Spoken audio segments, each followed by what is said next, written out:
Welcome to Court Helicopter Explainer, where we deal with trending issues and explainer over the weekend, depending on how it is.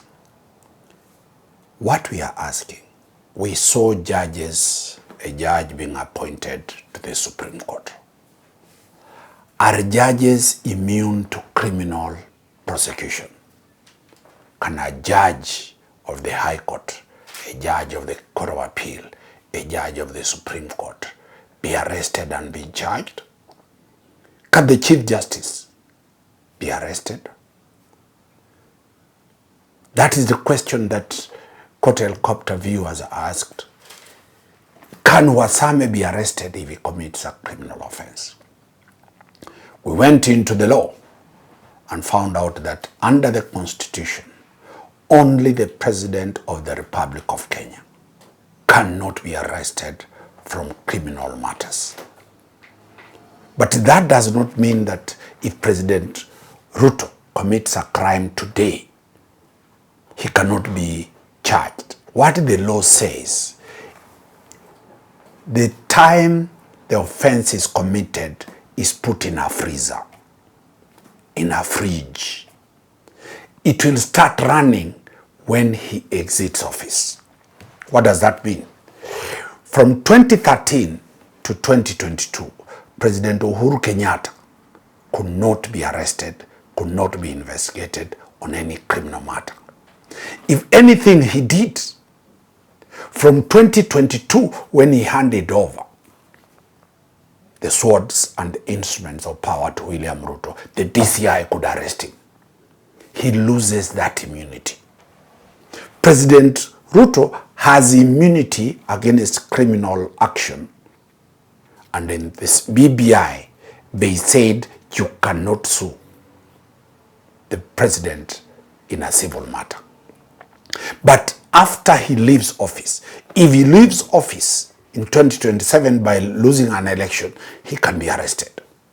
If he gains back his position, he will serve up to 2032. Criminal charges can be preferred against him. That is the only person.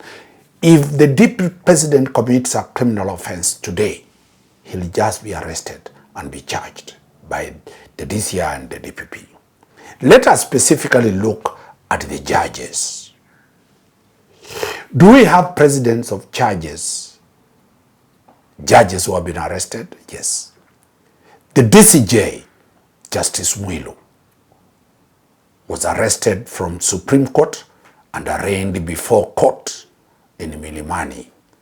The matter later was quashed by the High Court. Justice Mchelule, the Court of Appeal judge, Justice Chitembwe, that time they were both of them the High Court judges, were arrested, but their matter, the High Court stopped them from being prosecuted. So the DCI arrested and the DPP approved the charges, but the High Court stopped those proceedings and finished those matters.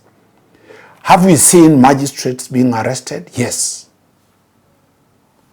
Edgar Kagonyi, a representative from Mombasa, he was arrested, arraigned before JKIA court, but the High Court in Malindi quashed those proceedings, and very many other judicial officers who have been arrested. Today, we are looking at a judge who was arrested and charged, and the High Court never stopped the proceedings. We are looking at retired Judge GBM Kariuki of the Court of Appeal. GBM Kariuki of the Court of Appeal, that time was a Court of Appeal, was not a Court of Appeal judge. He was a judge of the High Court at Milimani. The facts of this matter are here. The plaintiff, this is in the High Court of Kenya at Nairobi, Milimani Law Courts, Civil Suit number 698 of 2009. GBM Kariuki, plaintiff, versus the Attorney General, the defendant. What is the case of GBM Kariuki judge? The plaintiff, a judge of the Court of Appeal. This time, Justice GBM Kariuki is going before Justice Odunga when he's already elevated from the High Court to be a judge of the Court of Appeal. File is plain dated 21st December 2009 and filed on 22nd December 2009, seeking general damages against the defendant who is sued in a representative capacity under the Government Proceedings Act Cap 40 laws of Kenya on behalf of the Nairobi Area Provincial Criminal Investigation Officer and the Director of Public Prosecution. According to Justice GBM Kariuki, in or about October 2008, the Nairobi Area Provincial Criminal Investigation Officer, an office then held by one J.F. Mwachai, abused the powers of the office by directing the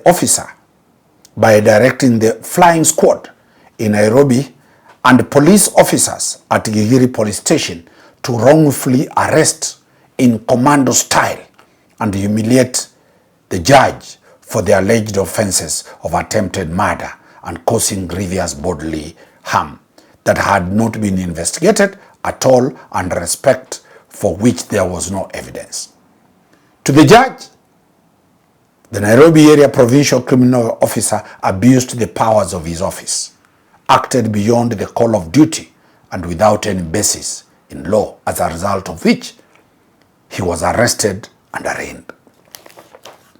The judge is saying it was pleaded that the Nairobi Area Provincial Criminal Investigating Officer wrongfully caused the plaintiff to be publicly humiliated and occasioned considerable distress. As a result, the judge's name, character, and reputation as a judge and law-abiding citizen were damaged. In paragraph 4, Justice GBM Kariuki is saying, further, the Nairobi Area Provincial Criminal Investigation Officer, together with or in consultation with the DPP, caused the plaintiff to be unfairly charged and prosecuted for alleged offences that had not been investigated and in respect of which there was no evidence to justify either arrest or prosecution on 20th October 2008 and thereafter on the other time.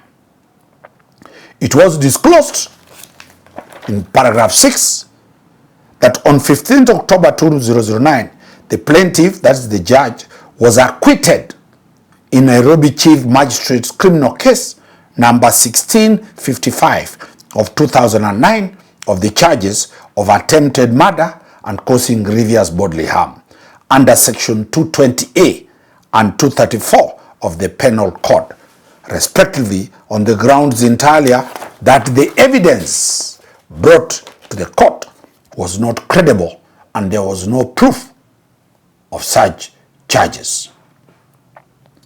According to him, he testified as PW1 that he was an advocate of the High Court of Kenya, and at the time of his testimony, he was a judge of the High Court of Kenya, attached to Milimani Law Courts as a presiding judge in the Family Division, having been appointed as a judge in May 2003. In his evidence, the judge confirmed having issued a notice to sue the government under section 13A of the Government Proceedings Act to the defendant. According to Justice GBM Kariuki, in paragraph 10, he was arrested on 20th October 2008, kept in custody, imagine, a judge, and on 21st October 2008 was charged in Nairobi criminal case number 1655 with the offence of attempted murder contrary to section 220 of the Penal Code, and was arraigned in court on the 21st October 2008. The charge was that on 18th October 2008, along Kabete Road in Spring Valley area, he unlawfully attempted to cause the death of Robert Karori by stabbing him in the stomach by a sharp object. In his view, the prosecution against him was malicious, personal, and spiteful, and had no bearings to the public interest or the maintenance of the rule of law and order. The same, he testified, hurt his feelings and placed him in bad light as a public officer. This, according to him, was very bad. The judge was acquitted. The evidence was not sustained. The case was dismissed. So the question that we are dealing with, after many times, many of you are arrested. Many Kenyans have been arrested, maliciously taken to court. You are acquitted. Do you know you can go to court for malicious prosecution? Do you know that you can go for compensation once the government maliciously arrested you? In acquittal, you can go to court once the government, you have defeated the government in court. So when the judge was acquitted, he filed a matter before Justice Odunga. And the questions before Justice Odunga, the judge identified the following areas for the judge Odunga identified. This is paragraph 102. Justice Odunga said, having taken into account the pleadings, the evidence adduced, as well as the submissions made, the following are, in my respective view, the issues that fall for determination in this suit. 1. Justice Odunga identified 6 things. 1. The issues, whether the criminal proceedings were instituted by the defendant. 2. Whether there was reasonable cause and or justification to make the complaint to the place. 3. Whether the said prosecution was actuated by malice. 4. Whether the criminal proceedings terminated in the plaintiff's favor. 5. Whether the defendant is liable to compensate the plaintiff, and if so, what should be the award of the damages. Lastly, who should bear the costs of this matter. Let us start with the first question.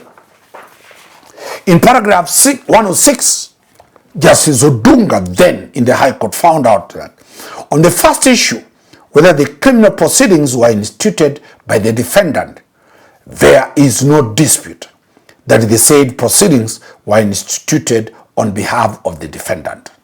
The arrest was carried out by the police, who are represented by the defendant.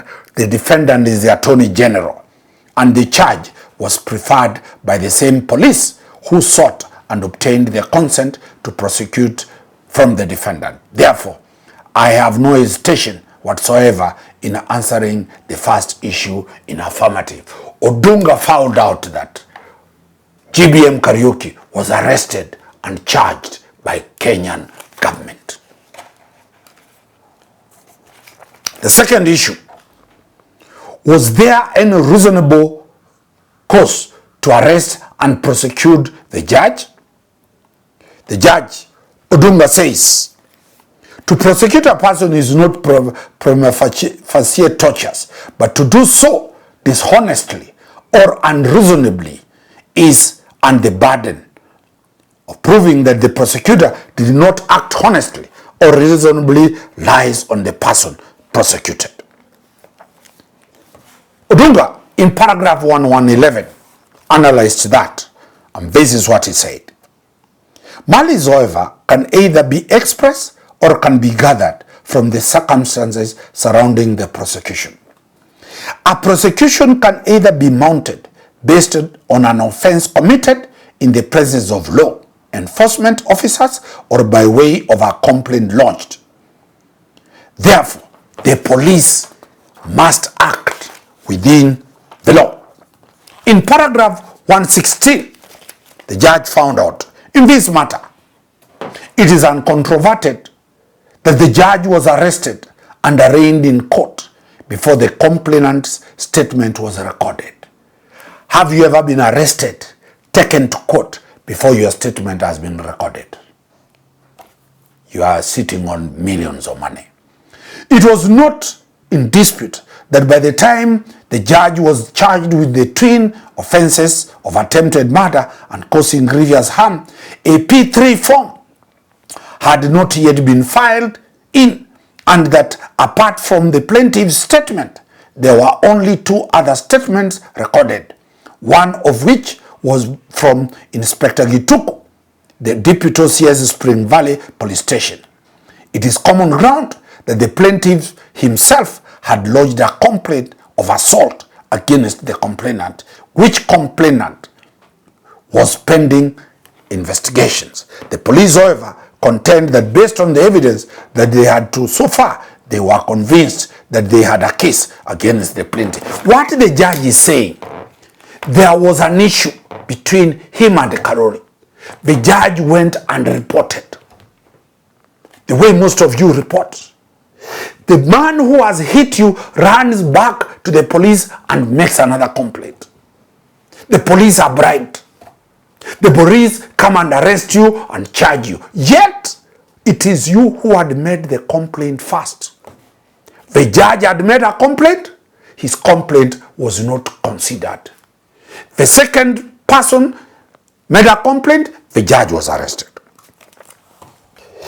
If the complainant himself was yet to record his statement based on his state of health and other witnesses were yet to record the statement, while the report from the government chemist was still to be received, one wonders why there was a hurry to arraign the plaintiff when, as admitted by DW2, investigations were incomplete.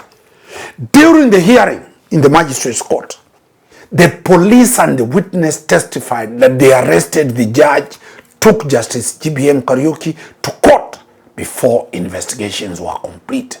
How many Kenyans have been arraigned in court, yet investigations have not yet been completed? Paragraph 19. He moves on to say, the subsequent events, however, did not raise the case to a higher level. The alleged weapon with which the alleged offense was committed was never discovered.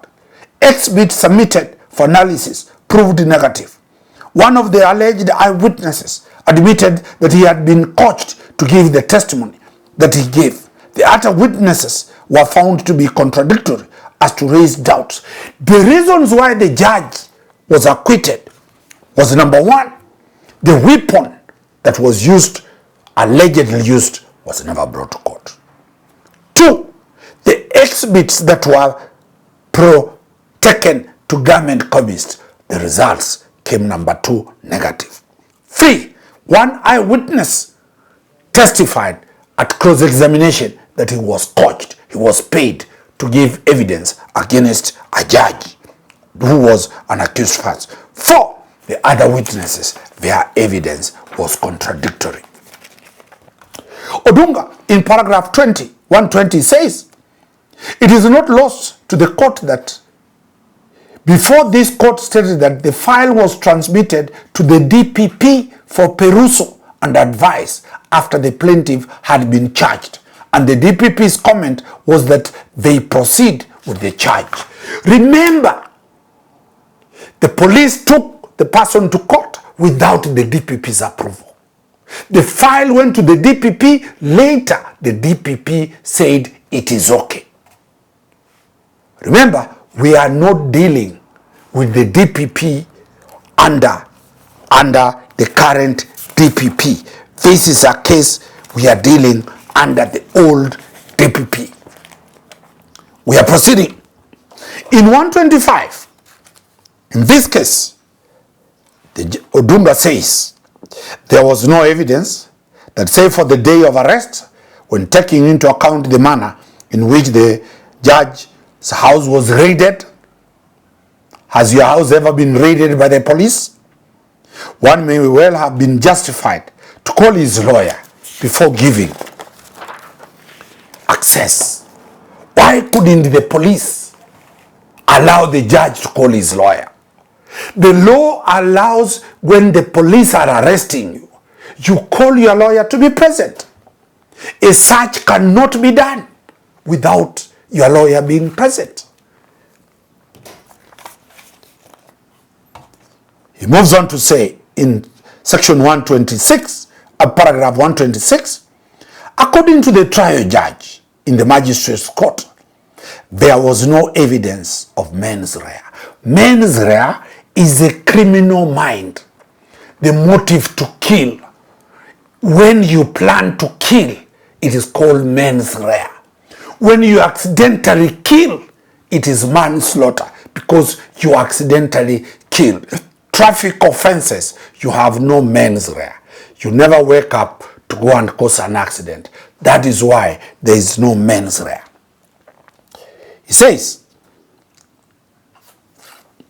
in order to warrant the charge of attempted murder as preferred by the prosecution, there was also evidence that the PCIO, that is the Provincial Criminal Investigating Officer, J.F. Mwachai, the very person who gave instructions for the arrest and charging of the plaintiff, wrote, and here, this is where I want people to hear, the policeman wrote to the Chief Justice seeking that the judge to be removed from duties. Can you imagine? When will the police officer write to the Chief Justice advising the police, the Chief Justice, to sack GBM Kariuki? This person, that is the DCI, was neither called before the trial court nor before this court to give his version of the story or to explain on what basis he decided to offer such, and the judge Odunga puts it, gratuitous assistance to the Chief Justice. The Provincial Criminal Investigating Officer never came to testify. He never came to court, in a magistrate's court, to explain on the basis who is a policeman to write to the Chief Justice until the Chief Justice sack a judge of the High Court. My friend, this is serious. The plaintiff contended, GB Kariuki contended that the prosecution was instigated by other people. I will not read here who this is because the judge said that person was never made a party to these proceedings. Hence, to do so would amount to a violation of her rights to a hearing in disregard of the rules of natural justice. The judge tried to drag another person who was a cabinet minister then. Justice Odunga said that person was not a party in this matter, and therefore the judge declined to Odunga declined to entertain that matter, and that is why Court Helicopter has refused to mention that. In paragraph 129, Odunga says, it follows that the contention for the defense within witness that the plaintiff was acquitted on technicality is neither here nor there. It is considered that no appeal was lodged against the acquittal, and for the purposes of malicious prosecution, the acquittal was determined in favor of the plaintiff.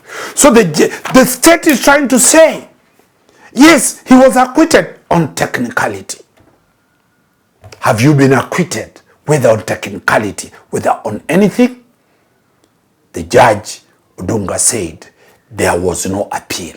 Because there is no appeal, Justice Odunga entered judgment this way. Article 131. In my view, Justice Odunga. The consideration therein to be taken in the context of the total malicious prosecution.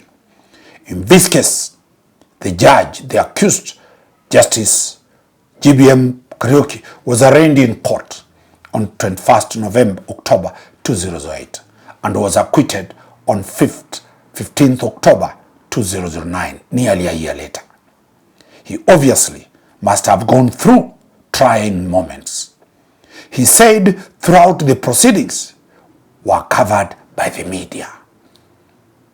That time, court helicopter was not there. If it was there, it could have covered. You can imagine a judge at the dock. The trial is proceeding. All media houses covered it live. However, it would seem that his employer did not think much of the prosecution since at that time he was giving evidence in these proceedings. Imagine, as the proceedings were going, he was still the head of family division of the High Court, Milimani, and he was subsequently elevated to the Court of Appeal. As the trial is proceeding, the Chief Justice did not remove the accused person from discharging his mandate. It raises serious issues. Justice GBM Kariuki was the head of the division, of family division. He could come down to a magistrate's court. The video, you can watch him at the dock and him at the court at the High Court. After the case was concluded, Justice GBM Kariuki appeared before the JSC. Like Warsame, he was promoted to the Court of Appeal and he retired from the Court of Appeal.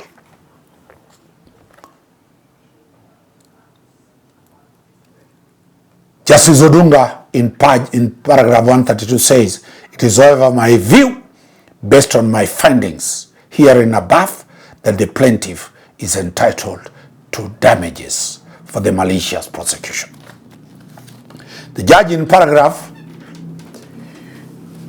however, the judge provides that in paragraph 133, the judge says, "In the famous case of Jacob Juma and another versus the Commissioner of Police and another, Nairobi HCCS number 661 of 2007, this court," that's Odunga, "awarded to the plaintiff a sum of Kenya shillings 2 million for each plaintiff in respect of the general and aggravated damages for malicious prosecution on 14th January 2013.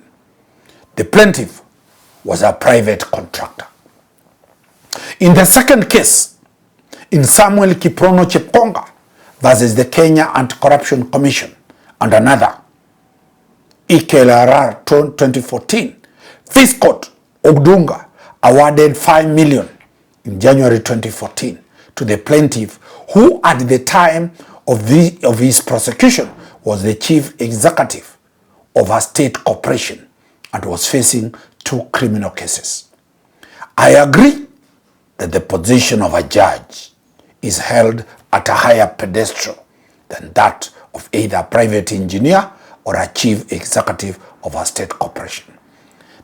The position of a judge depends on the trust that the public has in the holder of that office to dispense justice, and where the holder himself is charged with a criminal offense, that confidence is bound to be eroded.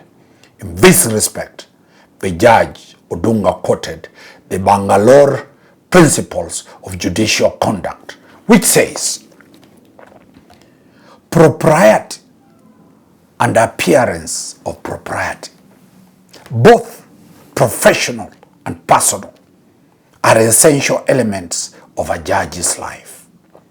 What matters more is not what a judge does or what the judge does not do, but what others think the judge has done or might do." The Banga law principles that is why the judges, you'll never see judges drinking openly. You'll never see judges dancing in clubs. You'll never see judges mourning as if they are villagers. You'll never see judges dressing shabbily. You'll never see judges shouting. You'll never see judges quarreling. You'll never see judges differing with their husbands or their wives, because the Bangarol rules says, how do the people regard the judge? We saw the interview of the judges at the JSC.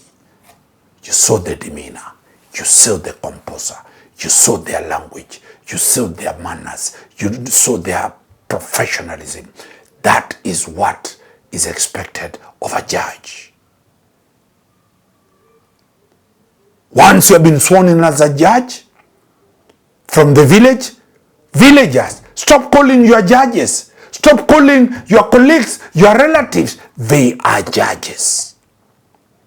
Their dignity and their demeanor is different. They are men and women of honor.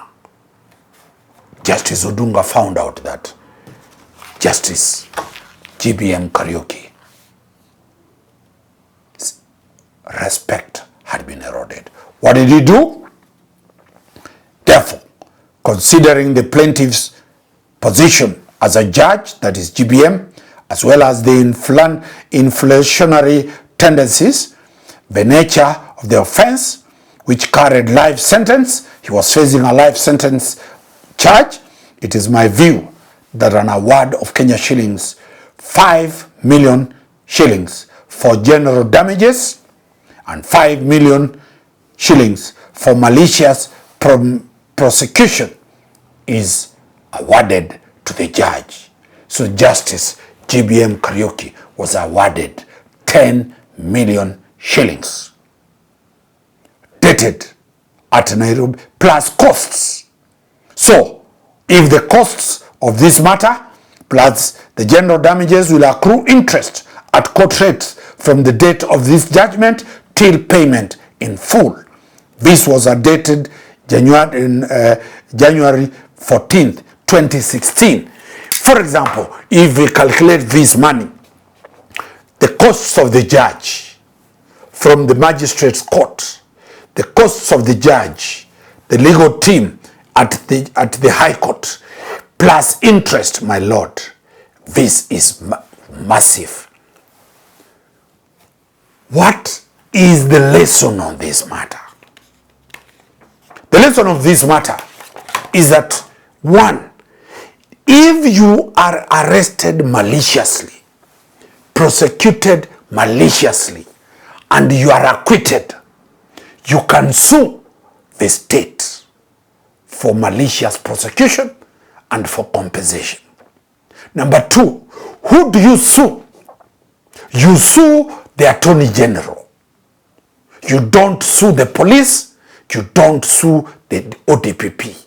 You sue the Attorney General. How do you sue? After you get acquitted, you get the judgment, you give a notice to the AG that you have an intention to sue. Then you file a matter for compensation. Fourth, who defends the state is the Attorney General. Who defends the state? Who pays once you win? It is the Attorney General, because he or she is the principal government chief legal advisor. So now you know, any Kenyan who has been prosecuted, who has won a case, that is enough ground for malicious prosecution. You are sitting on your rights. Court helicopter is the only channel that has now told you, if you have been acquitted and there is no appeal against you, your case, you have to sue government for maliciously prosecuting you. What are the lessons to the police? The police and the DPP ensure that you discharge your mandate within the law. If you look at the decision of Justice Nyakundi when he was a presiding judge in Kajiado, the person was acquitted. Instead of this person going for the Attorney General, he sued in person the police officers by their name. And the judge said they will pay from their own salary. They will pay from their own pockets. We'll deal with that case. What is the lesson here?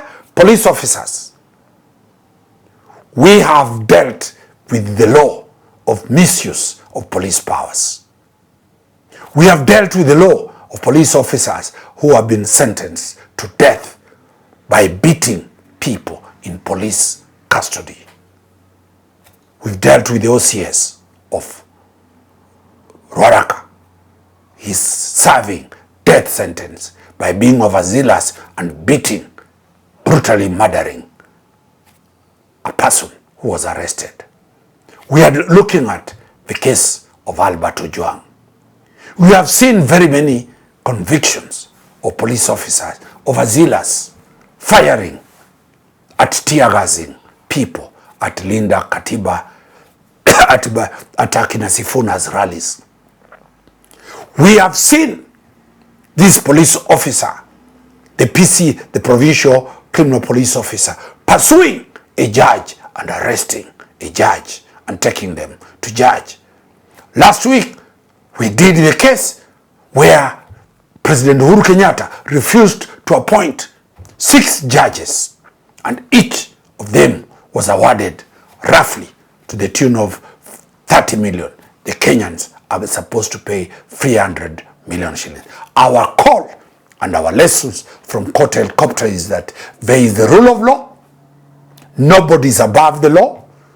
Any infraction on the rights of citizens, anybody being arrested and made to take pleadings, take a charge on framed up charges, and you are acquitted.